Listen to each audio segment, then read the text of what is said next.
Hi everyone, আসসালামু আলাইকুম। আশা করছি আপনারা সবাই ভালো আছেন। আমি আল্লাহর রহমতে ভালো আছি। আজকে আবার একটা মজার রেসিপি নিয়ে হাজির হলাম। এটা হলো মিষ্টি দইয়ের একটা রেসিপি। খুবই সহজ এবং অল্প সময়ে বানিয়ে নেওয়া যায়। যে গরম পড়েছে, প্রচণ্ড গরমের তাপে কিন্তু কলিজা একবারে শুকিয়ে থাকে। সেজন্য আজকে ঠান্ডা ঠান্ডা মিষ্টি দইয়ের রেসিপি নিয়ে হাজির হলাম। এইরকম যদি এক গ্লাস ঠান্ডা ঠান্ডা মিষ্টি যদি ঘরে পাতা থাকে তাহলে তো জমেই যায়। খুবই সহজ এবং শর্টকাটে আপনাদের মাঝে শেয়ার করলাম। আশা করছি আপনাদের এই রেসিপিটা ভালো লাগবে। যদি ভালো লাগে তাহলে অবশ্যই আমার চ্যানেলটাকে সাবস্ক্রাইব করবেন, লাইক কমেন্ট শেয়ার করবেন। দেখতেই পাচ্ছেন পারফেক্টভাবে জমেছে কিন্তু দধিটা, দেখতে কিন্তু লোভনীয়, খেতেও কিন্তু অসম্ভব মজার হয়েছে। তাহলে চলেন দেখে নিই যে কিভাবে তৈরি করে নিলাম। প্রথম আমি 1 লিটার দুধ দিয়ে দিলাম। এখানে সাধারণত 4 কাপ পরিমাণে দুধ আছে। দিয়ে খুব সুন্দরভাবে নাড়াচাড়া করে দিয়ে দিলাম। খুব ভালোভাবে নাড়াচাড়া করে দিতে হবে। এইখানে নিয়েছি 1 কাপ মিষ্টি দধি। এইটা দিয়ে আমরা আজকে দইটাকে জমাবো। দই জমানোর ক্ষেত্রে সাধারণত দই লাগে, সেই জন্য আজকে আমি টক মিষ্টি দধিটা নিয়েছি, একবার টকটা নেই।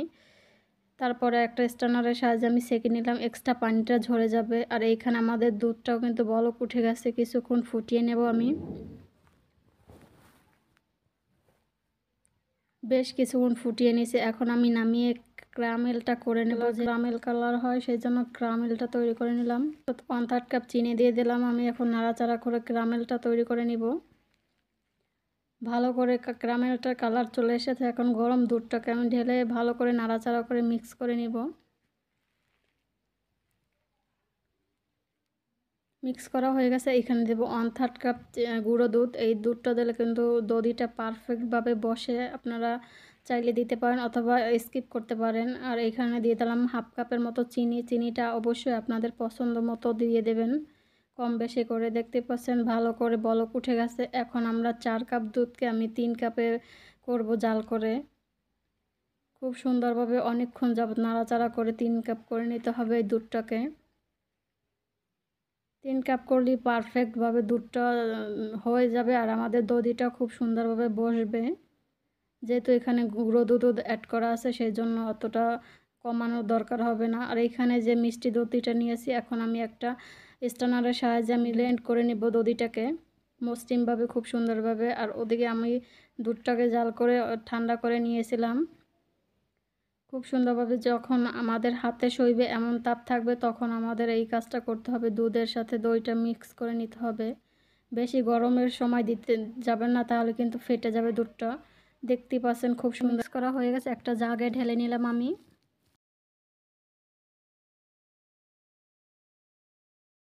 খুব সুন্দরভাবে এখন কাপে বসিয়ে নেব, যে কাপে আমি জমিয়ে নেব। এখানে আমি 1 টাইম কাপগুলো কিনে আনিয়েছিলাম এবং আমার ঘরে একটা রসমালাইয়ের বাটি ছিল, সেটাকে আমি জমাবো। দেখতে পাচ্ছেন খুব সুন্দরভাবে ভরে ভরে দিয়ে দিলাম। এখন আমরা যেটাই সেট করব, এই পাতিলটা আমি 10 মিনিট ফ্রি হিট করে নিয়েছিলাম চুলায় বসিয়ে একটু। দেখতে পাচ্ছেন এখন আমি সেট করে দিয়ে উপর থেকে একটা পেপার দিয়ে ঢেকে দেব। তারপরে কাপড়টা দিয়ে মুড়িয়ে দেব ভালো করে, যাতে কাপড়টা না লাগে সেটা দেওয়া উপর থেকে আপনারা অবশ্যই দেবেন। তারপর খুব সুন্দরভাবে ঢাকনা দিয়ে ঢেকে নেব। ঢাকনার ছিদ্রটাকে আমি একটা কাগজ দিয়ে বন্ধ করে দেব। আর এই পাত্রটা আমি রান্নাঘরের সাইড করে রেখে দেব, যেহেতু রান্নাঘরে এমনিতেই গরম থাকে, এইটা ভালোভাবে বসবে সেই জন্য আমি রেখে দিয়েছিলাম। 12টার দিকে আমি করেছি, সকাল আমি এটা খুললাম। দেখতেই পাচ্ছেন কতটা সুন্দর হয়েছে আর কত সুন্দরভাবে পারফেক্টভাবে বসছে। দেখেন কাত করছি তাও নড়াচড়া করে না, খুব সুন্দরভাবে জমেছে। দেখলেই বোঝা যায় কতটা পারফেক্টভাবে বসছে। এই রেসিপিটা ফলো করলে আপনারাও কিন্তু এরকম পারফেক্ট দধি তৈরি করে নিতে পারবেন ঘরে অনায়াসেই।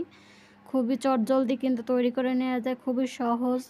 দেখতেও কিন্তু অনেক লোভনীয় হয়েছে, আপনারা দেখতে পাচ্ছেন খেতেও অসম্ভব মজার হয়েছে। যদি এই রেসিপিটা ভালো লাগে তাহলে অবশ্যই আমার চ্যানেলটাকে সাবস্ক্রাইব করবেন, লাইক কমেন্ট শেয়ার করবেন এবং বেল বাটনটা অবশ্যই প্রেস করে রাখবেন। দেখতে পাচ্ছেন আর বাকি একটুখানি রয়েছিল, সেটা আমি একটা স্টিলের বাটিতে সেট করেছি। দেখেন এটাও কত সুন্দর পারফেক্টভাবে বসেছে। দইটা কাটলে কিন্তু পানি বের হয় না, তাই বোঝা যাচ্ছে যে পারফেক্টভাবে বসছে দধিটা। খেতেও কিন্তু বন্ধুরা অসম্ভব মজার হয়েছে। এরকম নিত্য নতুন রেসিপি পেতে চাইলে অবশ্যই আমার চ্যানেলটাকে সাবস্ক্রাইব করবেন। ধন্যবাদ, সবাই ভালো এবং সুস্থ থাকবেন। আল্লাহ হাফেজ।